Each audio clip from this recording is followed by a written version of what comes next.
Oi, tudo bem? Sou Luciano da Fonseca, aqui do canal Em Busca. Desejo a você muita luz, muita força e que a alegria seja perene em seu viver. Agradeço você pela sua inscrição, pela sua crítica, pelo seu comentário, pelo like e vamos que vamos. A vida continua e lembrando que você sempre merece o melhor. A você, jaraguense, de forma especial, eu quero gravar esse vídeo, principalmente nesses dias de festa na sua cidade. Parabéns! Hoje, nosso tema aqui no canal Em Busca é Jaraguá no contexto da independência do Brasil. Conforme Luiz Palacin, em Goiás existia uma profunda crise social, econômica e política no contexto da independência do Brasil. Assim, poucos povoados conseguiram sobreviver à transição da economia do ouro para a economia agropastoril, justamente nesse momento da independência do Brasil. Entre os que sobreviveram estão Vila Boa, Meia Ponte, Bonfim, Natividade e Jaraguá, que vai participar ativamente do processo de desenvolvimento socioeconômico de Goiás e também do Brasil. Para Fonseca, existem diversos documentos que mostram que na conjuntura da independência do Brasil, Jaraguá era um arraial contextualizado ao desenvolvimento de Goiás, pois além das afirmações de Emanuel Pou e Saint-Hilaire sobre o progresso da região, em 1831 o arraial recebeu o título de paróquia com a denominação de Nossa Senhora da Penha de Jaraguá e foi implantado a instrução pública e o termo judicial, consolidando-se o processo em 1833, quando foi elevada à categoria de vila, se tornando livre de Meia Ponte. Conforme Castro, durante o primeiro reinado, a sociedade jaraguense se apresentava com um extrato social bem definido.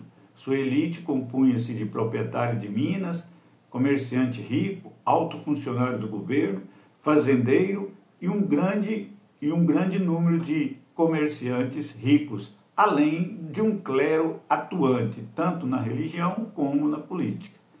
A camada média era formada por meio de proprietários e comerciantes pequenos, além de faiscadores livres, profissionais liberais, como, por exemplo, ourives, sapateiros, barbeiros, ferreiros, marceneiros, vaqueiros, pedreiros, feitores, canoeiros. A camada pobre era formada por um grupo de aventureiros, negros porros, mulatos, indivíduos sem ocupação, muito transformados em mendigos, que constituía grande parte da população, somente suplantada em número pela maioria de escravos, que não eram considerados pessoas, mas mercadorias no mundo colonial.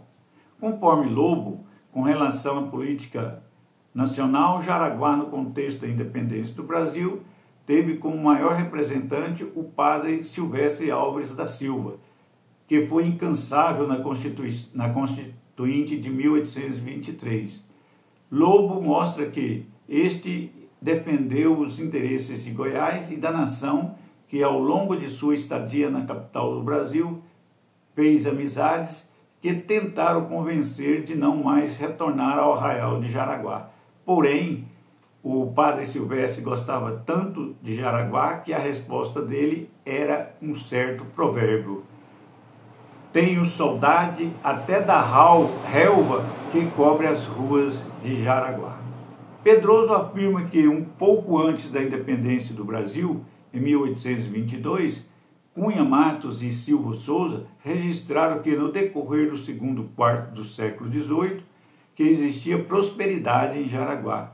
Assim, os dados referentes ao núcleo urbano mostraram crescimento, o que favoreceu a sua elevação à categoria de vila em 1833.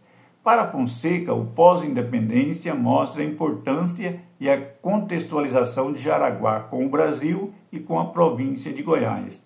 A documentação é farta ao mostrar que Jaraguá era um local de cerimônia denominado de Parada Geral. Nela concentrava as companhias de infantaria, os regimentos de cavalaria, os Henriques e as ordenâncias de Meia Ponte, Corumbá e Jaraguá, que perfazia um total de 1.224 militares. Desses militares permaneciam na vila de Jaraguá 4 companhias, 2 de infantaria com 130 membros e outras 2 chamadas de Henrique e cavalaria com 38 peças, num total de 332 milicos. O importante neste contexto, o impacto dessa questão militar em Jaraguá, ela é sensacional. A implantação da Guarda Nacional em Jaraguá pode ser vista em vários setores, mas vamos ver a questão do número de habitação construída entre 1819 e 1840. Desse modo, é notável que Jaraguá aproveitou de uma conjuntura favorável, implantando, trazida pela independência do Brasil em 1822. Assim, o núcleo urbano de Jaraguá sofreu sua primeira transformação. Segundo as primeiras informações disponíveis, em 1819, havia 200 imóveis, enquanto que os dados referentes ao número de habitação de 1840, ou seja, após a implantação da Guarda Nacional na vila, demonstram que ocorreu um significativo aumento de casas no núcleo urbano de Jaraguá, alcançando um número de 595 habitações. Assim, a vila de Jaraguá enquadrava-se naquilo que Ana Lúcia da Silva chamou de formações rurais, centradas na coerção policial, pois a milícia em Jaraguá somava, nesse momento, quase a metade de sua população total. Segundo a historiografia goiana, a elevação à categoria de vila de Jaraguá foi reflexo da independência do Brasil.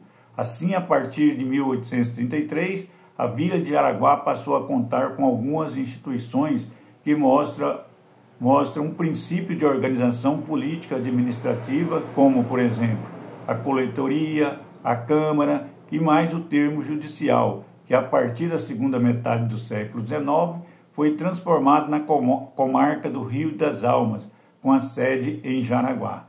A primeira instituição administrativa a servir a população de Jaraguá foi a Câmara Municipal, fixada em lei provincial definida em sua organização. A Câmara Municipal procurou se organizar através de um quadro administrativo, tendo como estrutura básica os seguintes cargos e despesa: um secretário, uma ordenância, com despesas, um fiscal com despesa, um porteiro com despesa, um carcereiro com despesa, e assim uma casa de aluguel, e assim despesas com júri, judiciário, despesa com obras e tantos outros que foram feitos a partir da Lei número 9 de outubro de 1828.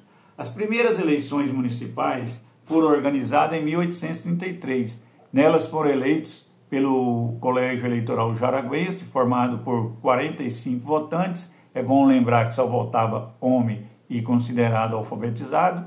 Os seguintes componentes: presidente Antônio Borges Carvalho, componentes Francisco de Faria, José Alves de Almeida, Gabriel Raimundo de Limas e outros. Para Fonseca, o processo de organização administrativa da comunidade jaraguense, a Câmara, a coletoria e tantos outros, serviu como contexto de uma melhoria, de um caminho que vai mostrar as limitações sendo superadas. Assim, para conseguir reunir e manter entronizada entre o Brasil, a província de Goiás, Jaraguá teve que se evoluir, teve que enquadrar nesse contexto. Com isso, ocorreu o surgimento de modestas obras, como currais públicos, pontes, melhoramentos de estradas, calçamento de vias públicas do núcleo urbano, que passaram a dar melhores condições de vida ao povo jaraguense. Enfim, concluindo nosso vídeo, Jaraguá, no contexto da independência do Brasil, sobreviveu à crise da economia mineradora, afirmou-se sob o suporte da economia agropastoril e consolidou sua população sob a tutela do escravismo, teve como suporte a presença da Guarda Nacional e aproveitou para se consolidar como Vila de Jaraguá em 1833 e cidade de Jaraguá em 1882. Desse modo, a chamada terra da cultura e do amor cresceu e se materializou integrada com a província de Goiás e com a realidade brasileira. É isso aí, um abraço, muita força, muita alegria e que o amor seja perene em seu viver. Viva Jaraguá!